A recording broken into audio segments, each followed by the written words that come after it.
దైత్యలోకపు శూరవీర సైనికులారా, ఒక సత్యాన్ని తెలుసుకోండి. ఈ లోకంలో శ్రేష్టమై శక్తివంతమైనది మన జాతియే.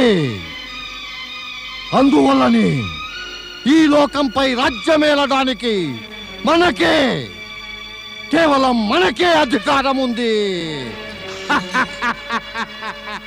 నారాయణ నారాయణ. మనం ముల్లోకాలపైన ఆధిపత్యం సంపాదించాలి. అది సంపాదించి తీరుతాం. మన ఈ విజయ యాత్రను ఏ దేవతలో మనుష్యులో గనక ఆటంకపరిస్తే వారిని కాలరాచి మనం ముందుకు సాగాలి. ప్రపంచాన్ని నాశనం చేయటానికి ఒకే ఒక రాక్షసుడు చాలునే. ఇక్కడేమో 2 రాక్షసరాజులు ముల్లోకాలపై ఆధిపత్యం పొంది వినాశనానికి పూనుకుంటున్నారు. నారాయణ నారాయణ. ఎదురొచ్చిన ప్రతి శత్రువును మట్టు పెడితేనే మనం మన లక్ష్యాన్ని సాధించగలుగుతాం. ఇంకా మన లక్ష్యమేమంటే ముల్లోకాలలోనూ దైత్య పాలన యొక్క విజయధ్వజం ఎగరవేయడమే. దైత్యరాజు హిరణ్యాక్షునికి జై, మహాబలి హిరణ్యకశిపునికి జై, దైత్యరాజు హిరణ్యాక్షునికి జై. ఈ వినాశలీల యొక్క తాండవం ప్రారంభం కాకముందే ఈ విషాద సమాచారాన్ని నేను ఆ పరమేశ్వరునికి అందించవలసిందే. నారాయణ నారాయణ. దైత్యరాజు హిరణ్యాక్షునికి జై, మహాబలి హిరణ్యకశిపునికి జై. దేవేంద్ర, ఏమైంది వరుణదేవా? దేవేంద్ర, దైత్యరాజు హిరణ్యాక్షుడు ఆ హిరణ్యకశిపుడు తమ సేనలతో పాటు ఆకాశ మార్గాన్న స్వర్గంపై ఆక్రమణ చేయడానికి వస్తున్నారు. చింతించకండి వరుణదేవా, ఇంకా చింతించవలసిన అవసరం కూడా లేదు. ఎందుకంటే మనం వారందరినీ పరాక్రమంతో, ఎంతో బలంతో ఎదుర్కోగలం. వెళ్ళండి, ఇక సేనను సిద్ధం చేయించండి. దైత్యరాజు హిరణ్యాక్షునికి జై, మహాబలి హిరణ్యకశిపునికి జై.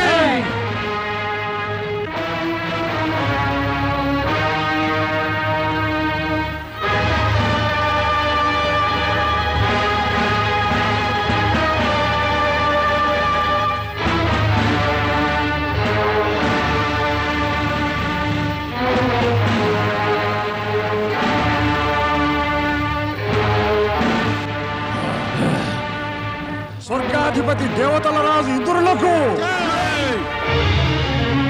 అజేయ అసుర సైనికులారా, మనం మన లక్ష్యమైన స్వర్గాన్ని సమీపించేస్తున్నాం.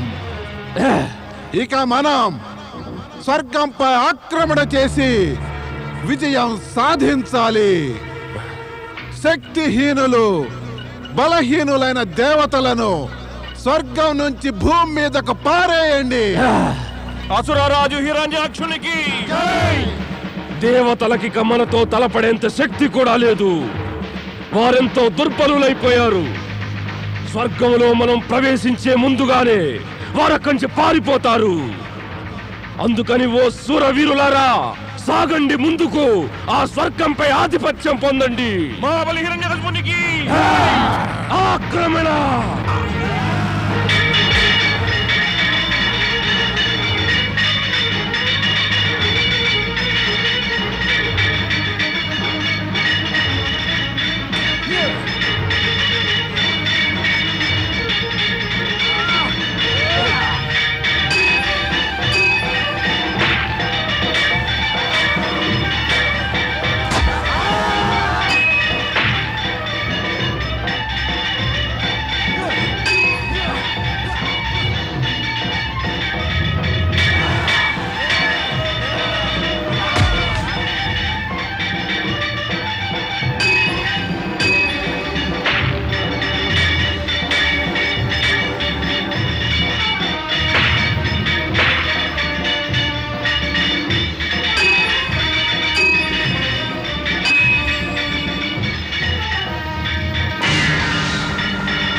అసురరాజు హిరణ్యకశిపునికి జై! అసురరాజు హిరణ్యకశిపునికి జై! అసురరాజు హిరణ్యకశిపునికి జై! దైత్యరాజు హిరణ్యాక్షునికి జై! మహాబలి హిరణ్యకశిపునికి జై!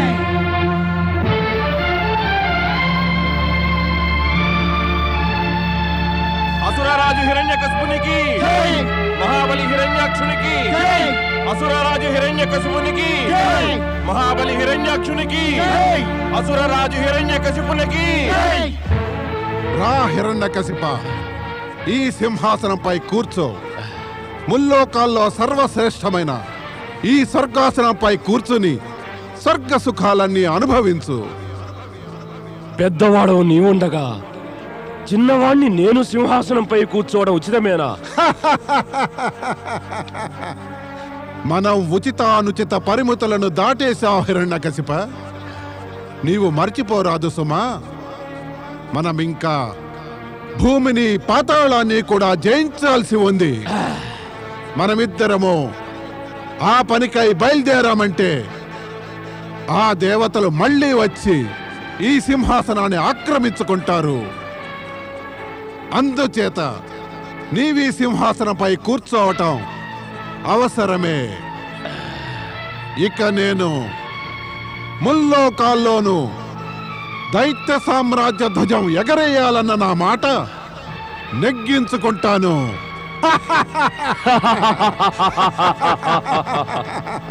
దేవతలందరూ పారిపోయారు. హిరణ్యకశిప, ఇక నీవు స్వర్గాన్ని పాలిస్తూ ఉండు. తమ ఆజ్ఞ అన్నగారు. మహాబలి హిరణ్యాక్షునికి జై! మహాబలి హిరణ్యాక్షునికి జై! మహాబలి హిరణ్యాక్షునికి జై! మహాబలి హిరణ్యాక్షునికి జై! మహాబలి హిరణ్యాక్షునికి జై! ఓం భూర్భువః సువః తత్సవితుర్వరేణ్యం భర్గో దేవస్య ధీమహి ధియో యో నః ప్రచోదయాత్. మాతకు జయము. మాత, సోదరులిద్దరూ స్వర్గంపై ఆధిపత్యం సాధించారు. నాకు తెలుసును నా పుత్రుల మనోవాంఛను తప్పక తీరుస్తారని. వారి శౌర్యాన్ని ఎదిరించి నిలవలేకపోయారు దేవతలు, పారిపోయారు స్వర్గం నుంచి. వీరులైన నా పుత్రుల ఎదుట ఎవరైనా నిలవగలరా? నేడు మహాబలి హిరణ్యకశిపుడు స్వర్గపు రాజసింహాసనాన్ని శోభతో అలంకరించారు. మరి హిరణ్యాక్షుడు? భూమిని పాతాళాన్ని జయించడానికై ఆయన స్వర్గం నుంచి బయలుదేరారు. నా పుత్రుల పరాక్రమం గురించి, వారి విజయాలను గురించి విని నా మనసు ఎంతో పులకించింది. ఓం నమః శివాయ, ఓం నమః శివాయ. వింటున్నారు కదా ఋషివర్య, మన పుత్రుల శౌర్య పరాక్రమాల గురించి. తమరేమో దేవతలపై ఆక్రమణ చేయవద్దని వారించారు కదా, కానీ తమ తల్లి ఆజ్ఞ పాటించి వారు స్వర్గపు సింహాసనం పొందారు. నీ సంతోషం క్షణికమైనదే దితి. ఎందుకంటే ప్రాప్తించింది క్షణికమే, అయితే దాంతో కలిగే సంతోషము క్షణికమే. నేను చెప్పాను కదా, ఇక నీ పుత్రులు భూమిపై కొంత భాగం రాజ్యంగా పొందడంతో మాత్రమే వారు సంతృప్తి చెంది ఉండవలసింది. కానీ నా సూచన నువ్వు అర్థం చేసుకోలేదు, నీ పుత్రులు అంతే. ఏ తండ్రికి తన పుత్రులంటే ఈర్ష్య కలుగుతోందా? తండ్రికి పుత్రులంటే ఈర్ష్య అనే ఆలోచన వివేకవతి అని ఏ తల్లికి కలగదు. నాకు వివేకం లేదేమో, కానీ నా పుత్రుల హితం కోరుకుంటాను. అవివేకులైన వారికి దూరదృష్టి ఉండనే ఉండదు. ఏ తల్లికి బుద్ధి దూరదృష్టి ఉండవో ఆ తల్లి తన పిల్లల హితాన్ని ఎలా కోరుకోగలదు? అంటే మీరనేది నేను నా పుత్రులకు హాని చేశానేనా? అవును, నేను చెప్పదలుచుకున్నది అదే.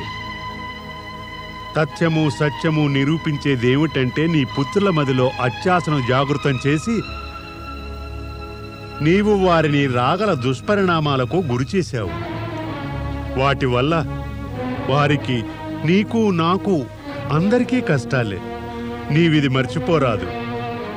అంతులేని శక్తిని సాధించటంతో మరింత అత్యాశ కలిగిన వారై హిరణ్యాక్షుడు, హిరణ్యకశిపుడు తమ శక్తిని దురుపయోగం చేస్తారు. నిర్దోషులపై అత్యాచారాలు చేస్తారు. ఈ అత్యాచారాలు ఎప్పుడు ఎలా అంతమవుతాయో నీకు తెలుసా? లేదు, నీకు తెలియదు. కానీ నాకు తెలుసును. వీరి అత్యాచారాలను అంతమొందించేందుకు ఏదో దివ్యశక్తి వీరిని కూడా అంతం చేసేస్తుంది. ఎటువంటి తండ్రి మీరు? తన పుత్రుల గురించి దురాలోచన చేస్తారా? వారి ఔన్నత్యం మీరు చూడలేరా? నా దూరదృష్టితో నేను చూడగలిగినటువంటి సత్యాన్ని నీవు కూడా చూడగలిగితే ఆధారరహితమైన ఔన్నత్యంలో మిథ్యాకర్షణ, లోభం ఉన్నాయని గ్రహిస్తావు. నాకు దూరదృష్టి వల్ల గోచరించే చేదు నిజాలు అక్కర్లేదు. నేను నా పుత్రుల ఔన్నత్యం చూడాలి, అంతే.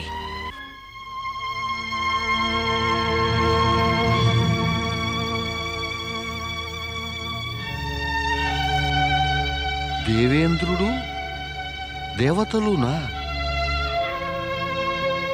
అదేమిటి దేవేంద్ర, ఇలా భయభీతులై ఎక్కడికి పారిపోతున్నారు? ఆ పరిగెత్తడం చూస్తుంటే ఏదో పెద్ద పులిని చూసి పరిగెత్తినట్టుగా ఉంది. ఏం చెప్పను దేవర్షి, మాకు కలిగే కష్టాలకు అంతమే ఉండదేమో. ఒక రాక్షసుడు చావగానే మరొకడు పుట్టుకొచ్చేస్తాడు. ఆ తరువాత వాడి కళ్ళు స్వర్గంపై పడనే పడతాయి. అంటే మళ్ళీ ఓ అసురుడు స్వర్గంపై ఆధిపత్యాన్ని పొందాడు, అంతేనా? నారాయణ నారాయణ. అసురుడు కాదు దేవర్షి, అసుర సోదరులనండి. హిరణ్యాక్షుడు, హిరణ్యకశిపుడు ఇద్దరూ స్వర్గంపై ఆధిపత్యం పొందారు. వారు ఆధిపత్యం పొందలేదు, మీరే స్వయంగా అప్పగించారు. మేమలా ఎందుకు చేస్తాం దేవర్షి? చేశారు కదా. ఇదంతా చేసేసి మీరు భయంతో పారిపోతున్నారన్నమాట.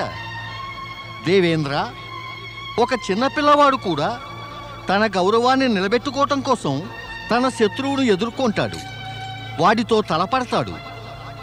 తనకు పరాజయం లేక విజయం కలిగినా దాన్ని గురించి చింతించకుండా తన మర్యాదని, పరువుని, స్వాభిమానాన్ని కూడా కాపాడుకుంటాడు. వెనుదిరగక నిబ్బరంగా ఉంటాడు. తమరేమో నిలవలేక వెనక్కు తగ్గారు. కేవలం వెనుకంజే కాదు, వెన్ను చూపి పారిపోయి వస్తున్నారు. నారాయణ నారాయణ. దేవేంద్ర, పారిపోయి వచ్చినది తమరైనా సిగ్గు నాకు కలుగుతోంది. మాపై అకస్మాత్తుగా ఆక్రమణ జరిగింది దేవర్షి, అకస్మాత్తుగా. అలాంటి పరిస్థితిలో మేమేం చెయ్యగలం? తమరు చేయగలిగినదేదో తమరు చేశారు. ఇటువంటి పరిస్థితిలో చేయగలిగిన వారు చేయలేనిదేముంది దేవేంద్ర? ప్రాణాలను తీస్తారు లేదా ప్రాణాలను ఇచ్చేస్తారు. కొందరు ఏం చేస్తారంటే తమ ప్రాణాలను దక్కించుకుని పారిపోతారు. మా పరిస్థితి అర్థం చేసుకోండి దేవర్షి. తమ కర్తవ్యాన్ని తమరు అర్థం చేసుకోరు, పరిస్థితిని నేను అర్థం చేసుకోవాలా? నారాయణ నారాయణ. అలా జరగదు దేవేంద్ర. మేము నిలదొక్కునే లోపుగానే అకస్మాత్తుగా వారు మా సేనపై ఆక్రమణ చేశారు. అయితే తప్పంతా అసురులదేనంటారా? తమరి తప్పేమీ లేదంటారా? మా తప్పేమిటి? అజాగ్రత్త దోషమే కదా. జాగ్రత్తగా ఉండకపోవడం ఒక పెద్ద తప్పే. అసురులు స్వర్గంపై పదే పదే ఆక్రమణ చేశారు. తమరు అటు ఇటు పరిగెత్తారు. ఏదో విధంగా దైవకృప కారణంగా అసురులు పరాజితులయ్యారు. కానీ తమరు సచేతనులు, అప్రమత్తులు కాలేదు. తమరెప్పుడూ భోగవిలాసాల్లో మునిగి తేలారు. తమ అజాగ్రత్త వల్ల, తమ విలాసాల వల్ల శత్రువులకు లాభించవచ్చు కదా దేవేంద్ర. అందుకే వారు ఆక్రమణ చేసి లాభం పొందారు. వర్తమాన స్థితి గంభీరమైనది దేవర్షి. మాకు మార్గదర్శనం ఇవ్వండి దేవర్షి. దయచేసి మాకేదైనా ఉపాయం చెప్పండి. మేమెప్పుడు తమ సహకారం పొందుతూనే ఉన్నాం దేవర్షి. సహకారం ఎలాగూ పొందుతున్నాం కదా అనే ధైర్యంతో తప్పులు చేస్తూనే ఉండడం అవసరమా? ఇక ముందు మేము జాగ్రత్తగా ఉంటాము దేవర్షి. కానీ దయచేసి ఈసారికి మా కష్టాన్ని తీర్చండి. నారాయణ నారాయణ. కష్టాలను కడతీర్చే కార్యాన్ని చేయవలసినది ఎప్పుడూ కడతీర్చేవారే. తమరు ఆ శ్రీ మహావిష్ణువును శరణు కోరవలసిందే. శ్రీహరి, కాపాడండి, మమ్మల్ని ఈ సంకటం నుంచి కాపాడండి ప్రభు. దేవేంద్ర, ఇద్దరు దైత్యులు స్వర్గంపై ఆధిపత్యం పొందారనే సమాచారం మాకప్పుడే అందింది. సమాచారం తమకు అప్పుడే అందిందా?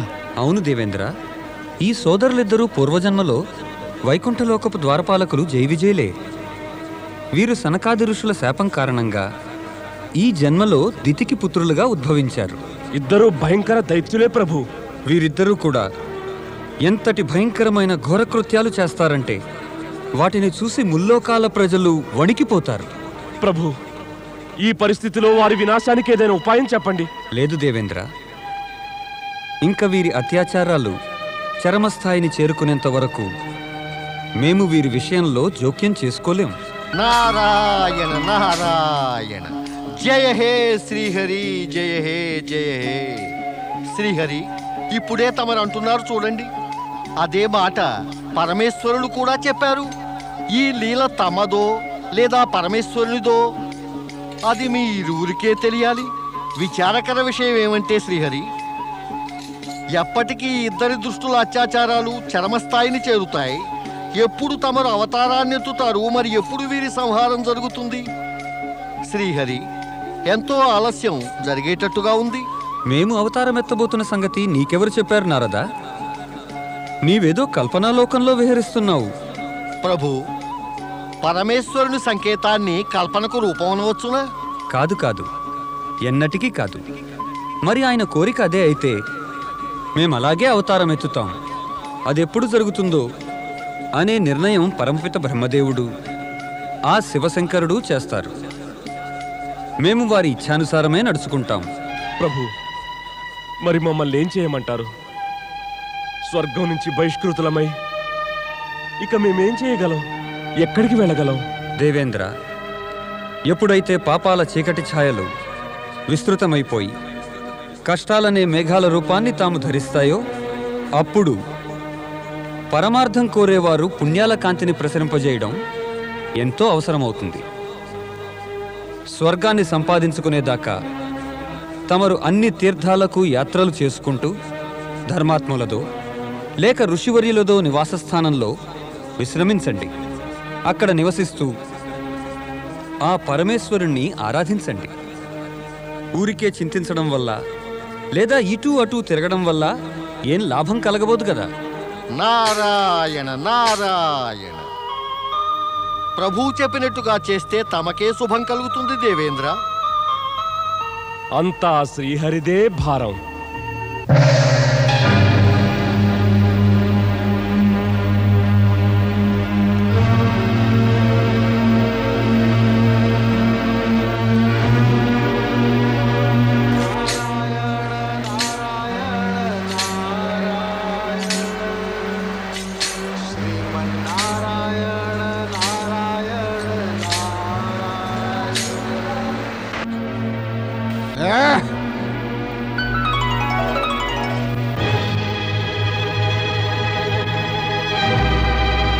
అదృశ్యులైపోయారు.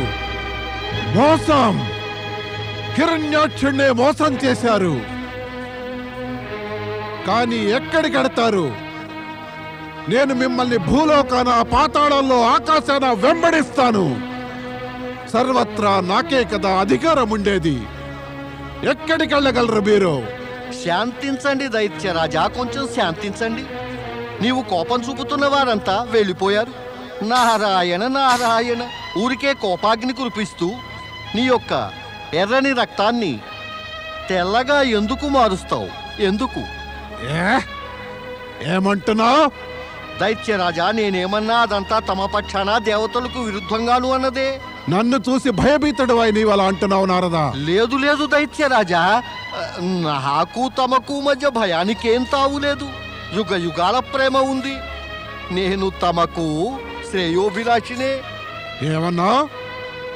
ఏం లాషివి? శ్రేయోభిలాషిని. అక్కడితోనే ఆగు. నాకు కాస్త చెప్పు, ఈ దేవతలు ఎక్కడికి పారిపోయారు? నీకు కనిపిస్తూనే ఉంటారు కదా. అవునవును దైత్యరాజా, నాకైతే అసురుల భవిష్యత్తు కూడా కనపడుతూ ఉంటుంది. నారదా, నీవేదో వాగుతూ ఉంటావు. ముందు శ్రేయోభిలాషినన్నావు, ఇప్పుడేమో భవిష్యత్ అంటావు. త్వరగా చెప్పేయి, ఇప్పుడు ఆ దేవతలు ఎక్కడ దక్కున్నారు?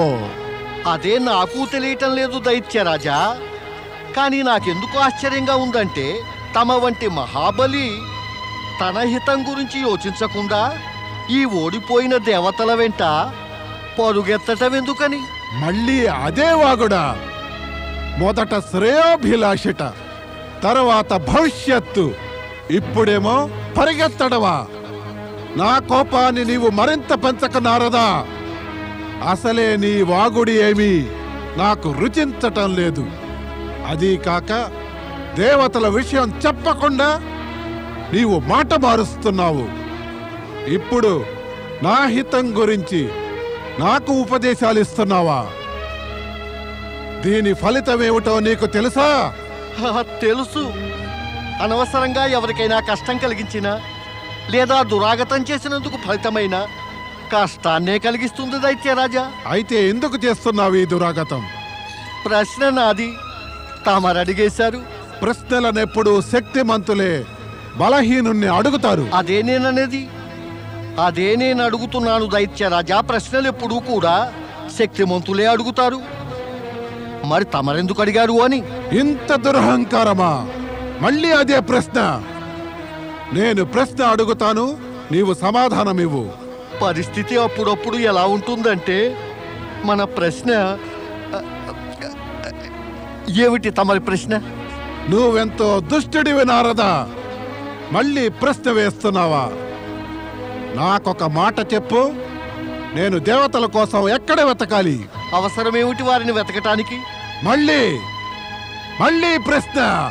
ప్రశ్న కాదు, అడిగింది చెప్పు. అసురరాజా, నాకిది అంతా బాగా తెలుసును. తమరు భూలోకం పైన పాతాళలోకం పైన విజయం పొందాలనే విజయవాంఛతో స్వర్గం నుంచి ఇక్కడికి వచ్చారు. కానీ నాకు భవిష్యత్తులో స్పష్టంగా గోచరించేది ఏమిటంటే, ఒక పుత్రునికి తండ్రి అయ్యేంత వరకు తమరి మనసులోని ఆ కోరిక నెరవేరదు సుమా. ఏమిటి నీవనేది నారదా? నారాయణ నారాయణ, మధ్యలో నేనెవరిని చెప్పడానికి? ఇదంతా విధి విధానంలో ఉన్నదే. నీవు నిజమే చెప్పావు నారదా. మా తండ్రి కశ్యప మహాముని కూడా విజయయాత్రకు బయలుదేరే ముందు నాతో ఇదే చెప్పి ఉన్నారు. కానీ ఆయన నాకు చెప్పినది నాకు పుత్రుడు భార్య వల్ల కాక తపస్సు ద్వారా ప్రాప్తిస్తాడట. తమ తండ్రి కశ్యపుల వారు నిజమే చెప్పారు. తమ హితం కోరే చెప్పారు. మరి నేను కూడా తమ హితాన్నే కోరుతూ తమకు చెప్పేదేమిటంటే, తమరు వెంటనే పర్వత శిఖరానికి వెళ్ళి ఆ పరమేశ్వరుని ఆరాధన ఆరంభించండి. ఆయన అసుతోషులే, శీఘ్రమే ప్రసన్నులైపోగలరు. తమరు ఆయనను పుత్రునిమ్మని వరం కోరితే ఆయన వెంటనే మీ మనసులో కోరికను నెరవేరుస్తారు. అదంతా సరేలే, కానీ నీవు నాకు చెప్పగలవా నారదా? ఈ భూమిని పాతాళాన్ని జయించే లోపుగా నాకు పుత్రప్రాప్తి కలగవలసిన అవసరం ఏమిటి? మళ్ళీ ప్రశ్న అడిగారు. నేను మీకు చెప్పేదేమిటంటే దైత్యరాజా, తమరేగా ఇందాక నాతో అన్నారు, ప్రశ్న అడిగేవాడు నారాయణ నారాయణ. సరే, ఆ సంగతి ఇక వదిలేద్దాం. కానీ మీరు ముఖ్యంగా తెలుసుకోవాల్సినది ఏమిటంటే దైత్యరాజా, తమరికి పుత్రుడు కలిగిన పిమ్మట అతడి శుభాగమనంతో తమలో ఇమిడి ఉన్న సమస్తమైన శక్తులు వెలికి వస్తాయి, ఎన్నో రెట్లుగా వృద్ధి అవుతాయి. తరువాత తమరు భూలోకం పైన పాతాళం పైన సులువుగా విజయాన్ని పొందగలుగుతారు. అయితే నేను ఇక వెంటనే శివారాధన ఆరంభించవలసిందే. ఆ సంగతి నేను ముందే చెప్పాను కదా. నారాయణ నారాయణ, తమరు వెంటనే పర్వత శిఖరానికి వెళ్లి శివారాధన ఆరంభించవలసిందే దైత్యరాజా.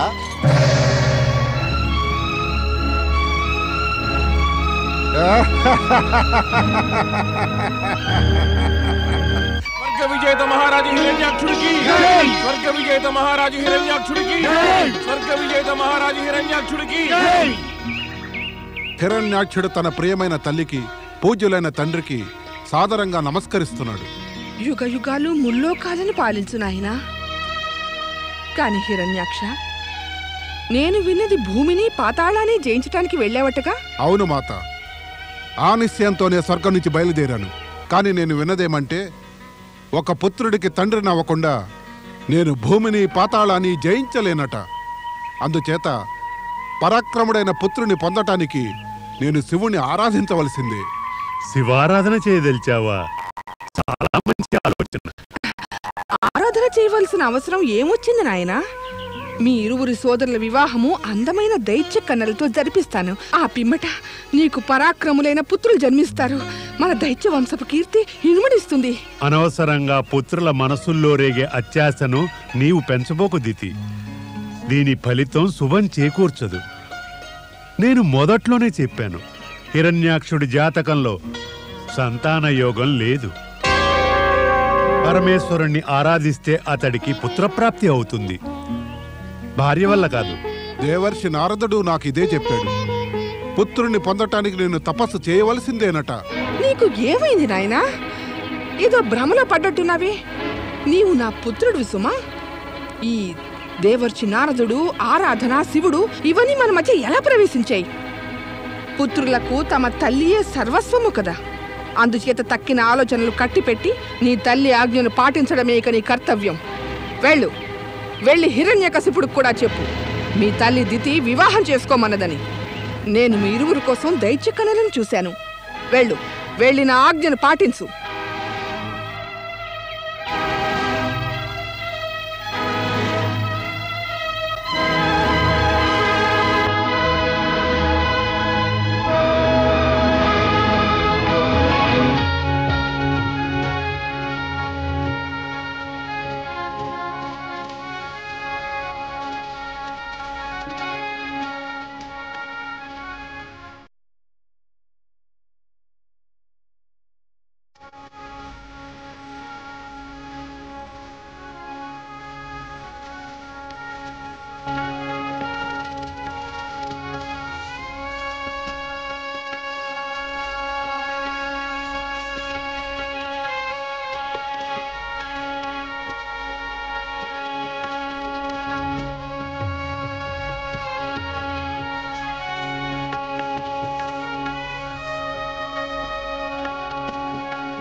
అసురరాజు హిరణ్యకశిపుడికి యువరాణి కయాదికి అసురరాజు హిరణ్యకశిపుడికి మహాబలి హిరణ్యాక్షుడికి యువరాణి వరాక్షికి మహాబలి హిరణ్యాక్షుడికి యువరాణి వరాక్షికి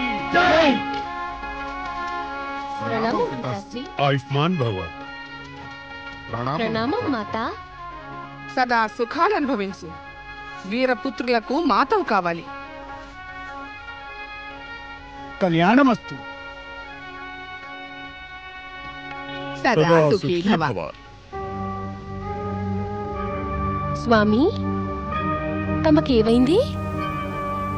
తమరి ముఖం ఇంత విషాదంగా ఉందే? జీవితపు ఈ ఘట్టంలో ముఖంపై సంతోషం తాండవించాలి, కానీ తమరు చింతాగ్రస్తులయ్యారే? విశేషమేమీ లేదు వరాక్షి. విశేషం కాకపోయినా అది సాధారణమైనా చెప్పండి మరి. ఏం చేస్తావో తెలుసుకుని. ఏ భార్య అయినా తన భర్త ఎందుకు చింతిస్తున్నాడో తెలుసుకుని ఏం చేయగలదో నేను తప్పక అదే చేస్తాను స్వామి. వద్దు వరాక్షి, వద్దు. నీవు ఈ విషయంలో ఏమీ చేయలేవు. స్వామి, తమకు తమరి చింత నిజంగా ఎంతో పెద్దదని తెలుసును కదా. కానీ చింతను సమ్మింపజేసే నా శక్తి తమ చింత కన్నా ఎక్కువో లేక తక్కువో తమకు తెలియనే తెలియదు. నీ తర్కం బాగానే ఉంది, కానీ నా చింత చిన్నది కాదు, పెద్దది కాదు, ప్రత్యేకమైనది. ప్రత్యేకమా, అద్భుతమా, విలక్షణమా?